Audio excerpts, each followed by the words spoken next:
Semoga yang subscribe dimudahkan jalannya menuju surga di hari akhir nanti. Dan yang like komen diberikan rezeki melimpah dari arah tak terduga. Suatu hari, saat kota Madinah sedang dalam suasana aman dan tenang, terlihat dari tepat ketinggian di pinggir kota, debu tebal yang mengepul ke udara. Debu itu semakin meninggi, bergumpal-gumpal hingga hampir menutupi angkasa. Angin yang bertiup menyebabkan gumpalan debu dari butiran pasir Sahara yang lembut dan terbang menghampiri pintu-pintu rumah di Madinah dan berhembus dengan kuatnya di jalan-jalan. Orang-orang menyangka ada badai yang menyapu dan menerbangkan pasir, tetapi kemudian dari balik tirai debu itu mereka mendengar terbesit kabar tentang kedatangan kafilah besar yang panjang. Tak lama kemudian 700 kendaraan yang syarat dengan muatannya memenuhi jalan-jalan dan mengguncang Madinah. Orang-orang saling memanggil dan mengajak sesamanya untuk menyaksikan keramaian ini serta turut bergembira atas kedatangan harta dan rezeki yang dibawa kafilah itu. Ummul Mukminin Aisyah ketika itu mendengar suara hiruk-pikuk kafilah yang bergerak maju, bertanya, "Apakah yang terjadi di kota Madinah?" Ada yang menjawab, "Kafilah Abdurrahman bin Auf baru datang dari Syam membawa barang-barang dagangannya." "Jadi kafilah itu yang telah menyebabkan semua guncangan ini?" tanya Ummul Mukminin. "Benar, wahai Ummul Mukminin. Jumlahnya 700 kendaraan." Ummul Mukminin menggeleng-gelengkan kepala. Pandangannya menerawang jauh seolah-olah sedang mengingat-ingat peristiwa yang pernah dilihat atau ucapan yang pernah didengarnya. Kemudian ia berkata, "Aku pernah mendengar Rasulullah bersabda, aku melihat Abdurrahman bin Auf masuk surga dengan merangkak." Abdurrahman bin Auf masuk surga dengan merangkak? Mengapa ia tidak memasukinya dengan melompat atau lari-lari kecil bersama angkatan pertama para sahabat Rasulullah? Sebagian sahabat menyampaikan cerita Aisyah kepadanya, maka ia pun teringat telah mendengarkan hadis dari Nabi lebih dari satu kali dan dengan redaksi yang berbeda-beda. Sebelum tali-tali pengikat perniagaannya dilepas, Abdurrahman melangkahkan kakinya ke rumah Aisyah lalu berkata kepadanya, "Engkau telah mengingatkanku suatu hadis yang tidak pernah kulupakan, maka saksikanlah bahwa kafilah ini dengan semua muatannya beserta kendaraan dan perlengkapannya aku persembahkan di jalan Allah." Seluruh muatan 700 kendaraan itu dibagi-bagikan sebagai perbuatan baik yang agung. Peristiwa yang satu ini saja sudah cukup untuk mengukir sebuah gambaran yang sempurna tentang kehidupan sahabat Rasulullah Abdurrahman bin Auf. Dialah saudagar sukses yang lebih sukses daripada kesuksesan yang pernah ada. Dia merupakan orang kaya dengan kekayaan yang melimpah ruah. Dia adalah seorang mukmin yang bijaksana yang tidak ingin bagian dari keuntungan agamanya hilang begitu saja dan tidak sudi kekayaannya membuat dirinya tertinggal dari kafilah iman dan pahala surga.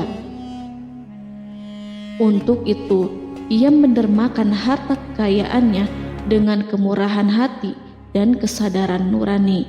Sebelum saya melanjutkan kisahnya, dimohon kepada pemirsa untuk menonton video ini sampai selesai, serta mohon dukung channel ini supaya semakin berkembang dengan cara like serta berikan komen positifnya. Semoga dukungan pemirsa menjadi pahala dan dimudahkan segala urusan pemirsa di dunia dan akhirat. Bismillahirrohmanirrohim. Abdurrahman bin Auf adalah seorang dari 8 orang yang lebih awal masuk Islam. Abu Bakar datang kepadanya menyampaikan Islam, termasuk kepada Utsman bin Affan. Abdurrahman bin Auf telah memasuki Islam pada permulaan dakwah, yakni sebelum Rasulullah memasuki Darul Arqam dan menjadikannya sebagai tempat pertemuan dengan para sahabatnya yang beriman. Tidak ada persoalan yang tertutup bagi mereka dan tiada keraguan yang menjadi penghalang. Bahkan mereka segera bersama Abu Bakar As-Siddiq menemui Rasulullah untuk menyatakan baiat dan memikul bendera Islam. Sejak menganut Islam sampai berpulang ke rahmatullah dalam usia 75 tahun, ia selalu menjadi teladan yang cemerlang sebagai seorang mukmin yang besar. Hal ini menyebabkan Nabi memasukkannya dalam 10 orang yang telah diberi kabar gembira sebagai ahli surga. Umar mengangkatnya sebagai anggota majelis syuro yang terdiri dari 6 orang yang merupakan calon khalifah yang akan dipilihnya sebagai penggantinya. Cepatnya Abdurrahman masuk Islam telah menyebabkan dirinya harus mengalami penganiayaan dan penindasan dari Quraisy. Ketika Nabi memerintahkan para sahabatnya hijrah ke Habasyah, Abdurrahman bin Auf pun ikut berhijrah. Kemudian ia kembali lagi ke Mekah, lalu hijrah untuk kali keduanya ke Habasyah, dan selanjutnya hijrah ke Madinah.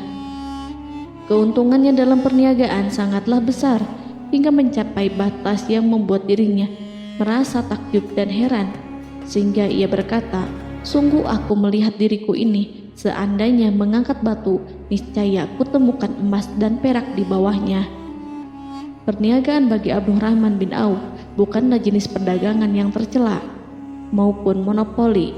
Bahkan ia sendiri bukanlah orang yang berlomba-lomba untuk mengumpulkan harta atas dorongan agar menjadi orang kaya.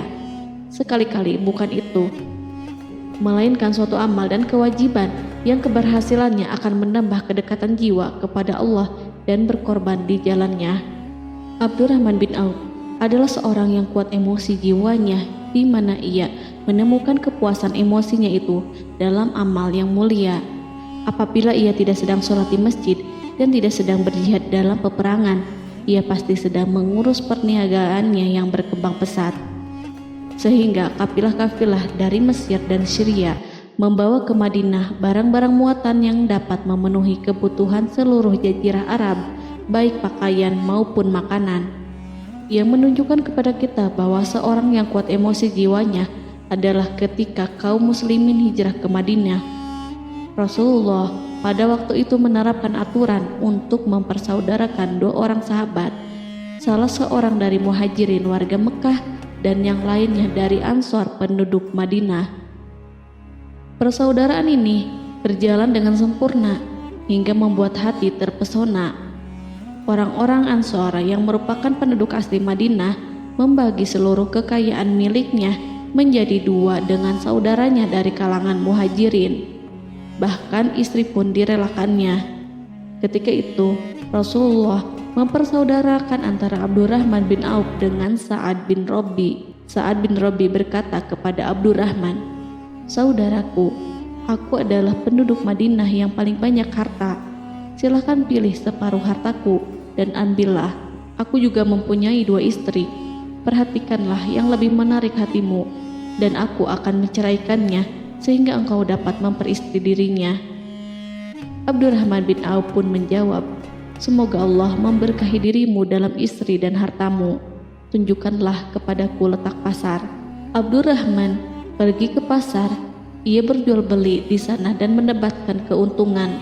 Kehidupan Abdurrahman bin Auf di Madinah, baik semasa Rasulullah maupun sepeninggalnya beliau, selalu ditunaikannya dengan sempurna untuk memenuhi hak agama dan beramal di dunia. Perniagaannya sukses dan menguntungkan. Seperti diungkapkannya sendiri bahwa seandainya ia mengangkat batu dari tempatnya, pasti ia akan mendapatkan emas dan perak di bawahnya. Salah satu faktor yang membuat perniagaannya berhasil dan mendapatkan berkah adalah karena ia sangat selektif untuk berniaga yang halal dan benar-benar menjauhkan diri dari segala bentuk jual beli yang haram, bahkan yang syubhat sekalipun. Selain itu, faktor yang menambah kejayaan dan keberkahannya adalah labanya yang bukan untuk Abdurrahman sendiri, melainkan di dalamnya terdapat bagian Allah yang ia penuhi dengan baik. Ia menggunakan hartanya untuk memperkokoh hubungan kekeluargaan dan mengeratkan tali persaudaraan, serta menyediakan perlengkapan yang diperlukan untuk tentara Islam. Bila total perniagaan dan kekayaan yang lainnya ditambahkan keuntungan yang diperolehnya dihitung, Jumlah kekayaan Abdurrahman bin Auf itu dapat diperkirakan dengan memperhatikan jumlah yang dibelanjakannya di jalan Allah. Suatu hari, ia mendengar Rasulullah bersabda, "Wahai Ibnu Auf, engkau termasuk golongan orang kaya dan engkau akan masuk surga dengan merangkak. Karena itu, pinjamkanlah kekayaan itu kepada Allah agar Dia mempermudah langkahmu." Sejak ia mendengar nasihat Rasulullah ini dan menyediakan bagi Allah pinjaman yang baik, Allah justru semakin melipat gandakan kekayaannya hingga berlimpah ruah. Suatu hari, ia menjual tanah seharga 40.000 dinar. Kemudian uang itu dibagi-bagikan semuanya untuk keluarganya dari Bani Zuhrah, untuk para istri Nabi, dan untuk kaum muslimin yang miskin. Pada kesempatan lain, ia menyerahkan 500 ekor kuda untuk perlengkapan tentara Islam. Pada hari yang lain, ia menyerahkan 1.500 kendaraan unta. Menjelang wafat, ia mewasiatkan 50.000 dinar untuk diinfakkan di jalan Allah. Ia juga berwasiat bagi setiap orang yang ikut perang Badar dan masih hidup, masing-masing mendapatkan 400 dinar. Hingga Utsman bin Affan juga mengambil bagian dari wasiat itu, meskipun termasuk orang yang kaya. Ia berkata, harta Abdurrahman bin Auf halal lagi bersih, dan memakan harta itu membawa keselamatan dan keberkahan. Ibnu Auf adalah seorang yang mengendalikan hartanya, bukan dikendalikan oleh hartanya. Sebagai buktinya, ia tidak mau celaka dengan mengumpulkan dan tidak menyimpannya. Bahkan ia mengumpulkannya dengan tetap merendahkan hati dan dari jalan yang halal. Kemudian harta itu tidak dinikmati untuk kepentingannya sendiri, melainkan untuk dinikmati bersama keluarga, kerabat, rekan-rekan, dan masyarakat seluruhnya. Karena begitu luas pemberian serta bantuannya, ada yang mengatakan seluruh penduduk Madinah berserikat dengan Abdurrahman bin Auf pada hartanya. Sepertiga dipinjamkannya kepada mereka, sepertiga lagi dipergunakannya untuk membayar hutang-hutang mereka, dan sepertiga sisanya dibagi-bagikan kepada mereka. Harta kekayaan ini tidak akan pernah membuat kelegaan dan kesenangan pada dirinya selama ia belum menemukan jalan untuk membela agama dan membantu rekan-rekannya. Adapun untuk selain itu, ia selalu merasa khawatir terhadap kekayaannya. Pada suatu hari, dihidangkan kepadanya makanan untuk berbuka karena waktu itu sedang berpuasa. Ketika pandangannya tertuju pada hidangan tersebut, selera makannya pun bangkit. Namun, ia justru menangis sambil berkata, "Mus'hab bin Umair telah gugur sebagai syahid, dan ia jauh lebih baik daripada aku. Ia hanya mendapat kafan sehelai kain yang jika ditutupkan ke kepalanya, maka kelihatan kakinya, dan jika ditutupkan ke kedua kakinya, terbukalah kepalanya. Demikian pula Hamzah yang jauh lebih baik daripada aku. Ia pun gugur sebagai syahid, dan saat akan dikuburkan hanya mendapatkan sehelai selendang. Dunia ini telah dihamparkan kepada kami seluas-luasnya, dan hasil sebanyak-banyaknya telah diberikan kepada kami. Sungguh kami khawatir bila pahala kebaikan kami telah disegerakan balasannya di dunia." Pada peristiwa lain, sebagian sahabat berkumpul bersamanya menghadapi jamuan makan di rumahnya. Tak lama setelah makanan diletakkan di hadapan mereka, Abdurrahman menangis sehingga rekan-rekannya bertanya, "Apa yang membuatmu menangis, wahai Abu Muhammad?" Ia pun menjawab, "Rasulullah telah wafat, dan semasa hidup beliau beserta keluarganya tidak pernah merasakan kenyang makan roti gandum. Apa harapan kita apabila dipanjangkan usia, tetapi tidak menambah kebaikan bagi kita?" Demikianlah, kekayaan yang melimpah itu sedikit pun tidak membangkitkan kesombongan dan takabur dalam dirinya. Bahkan orang-orang mengatakan tentang dirinya, seandainya seorang asing yang belum pernah mengenalnya kebetulan melihatnya sedang duduk bersama budak-budaknya, niscaya ia tidak bisa membedakan di antara mereka. Tetapi bila orang asing itu mengenal satu saja sisi jihad Ibnu Auf, dan ujian yang dihadapinya, ia pasti langsung mengetahui siapa dia. Misalnya, ia mengetahui bahwa di badannya terdapat 20 bekas luka di perang Uhud, dan bahwa salah satu dari bekas luka itu meninggalkan cacat pincang yang tidak sembuh-sembuh pada salah satu kakinya. Contoh lain, beberapa gigi serinya rontok di perang Uhud yang menyebabkan kecedalan yang jelas pada ucapannya. Saat orang asing itu tahu salah satu sisi ini, ia pasti menyadari bahwa laki-laki yang berperawakan tinggi dengan wajah berseri, kulit halus, pincang, cedal sebagai tanda jasa dari perang Uhud, itulah orang yang bernama Abdurrahman bin Auf. Semoga Allah ridho kepadanya. Kita sudah terbiasa memperhatikan tabiat manusia, bahwa harta kekayaan itu biasanya menyebabkan seseorang suka berkuasa. Artinya, orang-orang kaya selalu gandrung untuk memiliki pengaruh guna melindungi kekayaan mereka dan melipat gandakan pengaruh itu. Selain untuk memuaskan nafsu demi kebanggaan dan kepuasan pribadi, semua ini merupakan sifat yang biasa dibangkitkan oleh kekayaan. Tetapi bila kita melihat Abdurrahman bin Auf dengan segala kekayaannya yang melimpah, menemukan manusia ajaib yang sanggup menguasai watak dasar manusia dalam bidang ini dan melangkahinya ke puncak ketinggian yang istimewa. Peristiwa itu terjadi ketika Umar bin Khattab hendak berpisah dengan rohnya yang suci dan memilih 6 orang di antara mereka, para sahabat Rasulullah, agar memilih salah seorang di antara mereka untuk menjadi khalifah yang baru. Pada waktu itu, semua jari menunjuk kepada Ibnu Auf. Bahkan sebagian sahabat telah menegaskan bahwa dialah yang berhak menjadi khalifah di antara 6 orang itu. Namun, ia menjawab, "Demi Allah, seandainya diambilkan pisau lalu ditaruh ke atas leherku, kemudian kalian menusukkannya sampai tembus, itu lebih baik aku sukai daripada menerima jabatan tersebut." Demikian, saat awal 6 orang terpilih itu mengadakan pertemuan untuk memilih salah seorang di antara mereka untuk menjadi khalifah yang akan menggantikan Al-Faruq, Umar bin Khattab, Abdurrahman telah menyatakan kepada mereka bahwa ia telah melepaskan haknya yang dilimpahkan Umar kepadanya sebagai salah seorang dari 6 calon yang akan dipilih menjadi khalifah. Dengan demikian, kewajiban mereka untuk melakukan pemilihan itu terbatas di antara mereka yang berlima saja. Sikat juhudnya terhadap jabatan dan pangkat ini dengan cepat telah menempatkan dirinya sebagai hakim di antara 5 orang tokoh terkemuka itu. Mereka menerima dengan senang hati agar Abdurrahman bin Auf menetapkan pilihan kepada khalifah itu terhadap salah seorang di antara mereka berlima.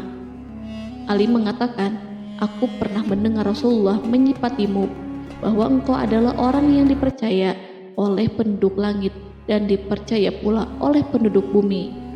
Ibnu Auf akhirnya memilih Utsman bin Affan untuk jabatan khalifah dan lainnya pun menyetujui pilihannya.